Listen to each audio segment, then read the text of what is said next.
The shadows on the wall. Imagine this.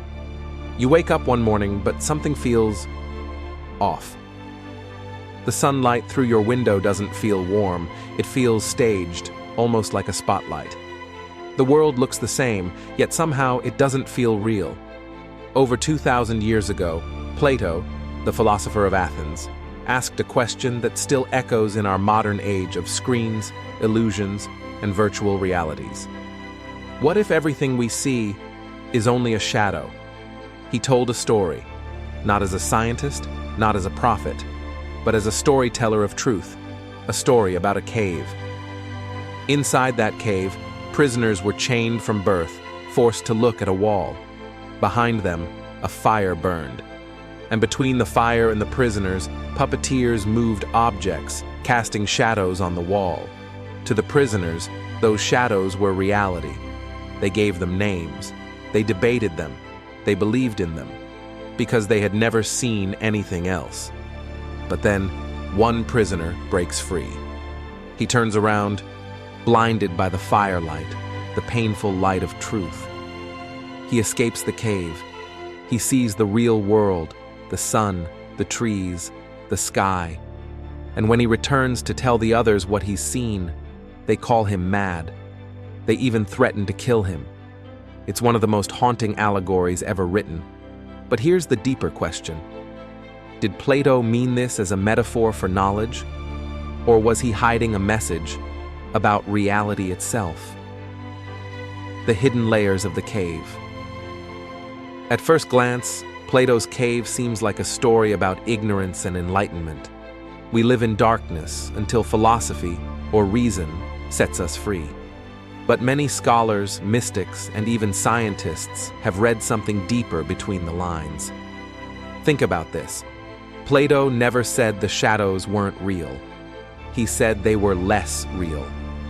Reality for Plato wasn't simply what we see. It was what he called the realm of forms, a world beyond space and time, a dimension of perfect truth, beauty, and goodness, unchanging, eternal, absolute.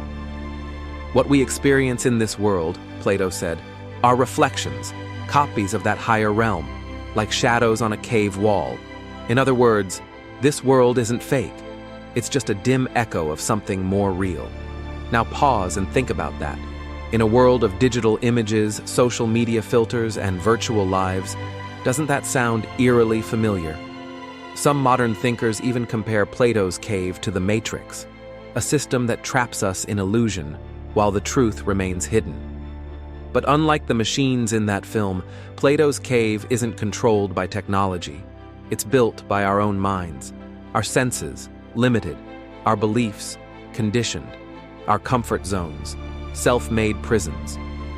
Maybe Plato wasn't just describing the human condition. Maybe he was describing the architecture of reality itself, the escape from illusion. What does it mean to leave the cave? To see truth for the first time? For Plato, the journey out of the cave is the journey of the soul, the transformation from opinion to wisdom. It's not easy. It's painful. When the prisoner escapes and sees the sun, his eyes burn. That pain, Plato says, is awakening, the discomfort of learning something that changes who you are. But there's another layer, the philosopher who returns to the cave. Why does he go back? Because truth isn't just to be seen, it's to be shared. Yet when he tells the others, they reject him. They're comfortable in their shadows. This is Plato's tragic message. Most people do not want truth. They want comfort, belonging, and certainty, even if it's false. And perhaps that's why the cave still exists today. We build it ourselves, out of fear. Fear of the unknown.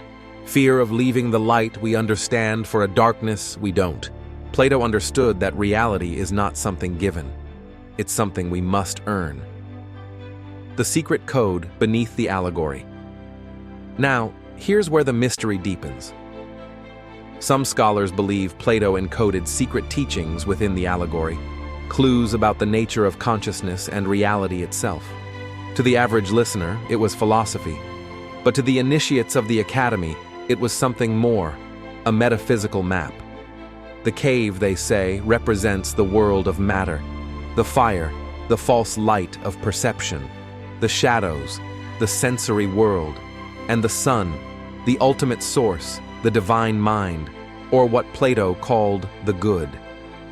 In this interpretation, Plato's cave wasn't just a metaphor for ignorance, it was a cosmic riddle, a hidden description of how reality is structured.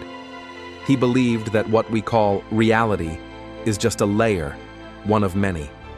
Behind it lies a realm of pure consciousness, what later philosophers would call the One. It's the same concept mystics across cultures have tried to describe: the Brahman of Hinduism, the Tao of China, the God beyond form in Western mysticism. Perhaps Plato was hinting that the universe itself is a living mind, and that our physical reality is a reflection within it, like shadows moving across the wall of a cosmic cave. Plato and the simulation hypothesis. Jump forward 2,400 years. In a world of quantum physics, computer simulations, and artificial intelligence, Plato's cave suddenly feels prophetic. Philosophers like Nick Bostrom and scientists like Elon Musk have asked, what if we're living in a simulation? What if everything we see is data, a projection, not the source? It's the modern form of Plato's question. Not just, what is real, but can we ever know what's real? If our perceptions can be fooled by technology or even by our own brains, then maybe we're all still chained to a wall. Only now, the shadows aren't made by fire. They're made of pixels, screens, and algorithms. But here's the irony. Even if the simulation theory is true, Plato might still agree. Because for him, the physical world was already a kind of simulation, not in computers, but in consciousness. Plato's message may not have been, you're trapped in illusion, but rather, you are the illusion and the light. The return to the cave. Why did Plato's freed prisoner go back? He had seen the truth. He could have stayed in the light, but he returned to try and awaken others. It's the same story told again and again throughout history. The Buddha leaving enlightenment to teach the path. Socrates dying for the truth. Even Christ returning from the wilderness to preach the message of the Spirit. Plato's cave isn't just about escaping, it's about compassion. The philosopher isn't superior to those still chained. He is responsible for them. Because the moment you see truth, you carry the burden of sharing it, even when others don't want to listen. And this, Plato implies, is the real test. Will you stay in the light alone, or return to the cave and face the shadows once more? The mirror of our time. If Plato were alive today, what would he think of us? Would he see social media as a new wall of shadows? Would he call our endless scrolling, our curated realities, another cave? He might. Because the prisoners of old are now connected by screens, each of us gazing into a digital reflection of our world, believing it to be truth. But maybe, in this new kind of cave, there's also a new kind of awakening. Just as the freed prisoner once turned away from the wall, we too can turn away from illusion, not by rejecting technology, but by becoming aware of it. To realize that what we see is not the whole story, that behind the data, behind the perception, there may still be a higher truth, unseen, yet waiting. The secret message. So, did Plato hide a secret message about reality? Maybe he did, maybe he didn't. But what if the secret isn't in the story? What if it's in the experience of understanding it? Because the moment you begin to question reality, to doubt the shadows, to ask what lies beyond the wall, you're already stepping toward the light. That's the hidden power of the cave. It's not about what Plato said. It's about what awakens in you when you hear it. His real message may be this: reality isn't just something to see, it's something to awaken to. And maybe, just maybe, the world outside the cave isn't somewhere far away. It's right here, hidden in plain sight, waiting for you to turn around. The light beyond the shadows. At the end of Plato's allegory, the freed prisoner stands in the sunlight. He has seen the truth, the source of all that is. And yet, when he looks back into the cave, he realizes how fragile that truth is, how quickly light can become shadow, how easily the world can be mistaken for the wall. And so, Plato's story becomes not just a warning, but a mirror. We are all the prisoners, we are all the puppeteers, and we are all the seekers who walk toward the light. The cave is not a place, it is a state of mind. And the question Plato leaves us with, the one hidden like a whisper behind his words, is not, what is real, but are you ready to see it? Perhaps the secret of the cave isn't about the world at all. It's about us, about how we choose to live, to see, to awaken. Because every time we mistake illusion for truth, we build the cave again. But every time we question, we open a crack for the light to enter. So, the next time you stare into your own screen, ask yourself, is this a shadow? Or am I ready to see what's real?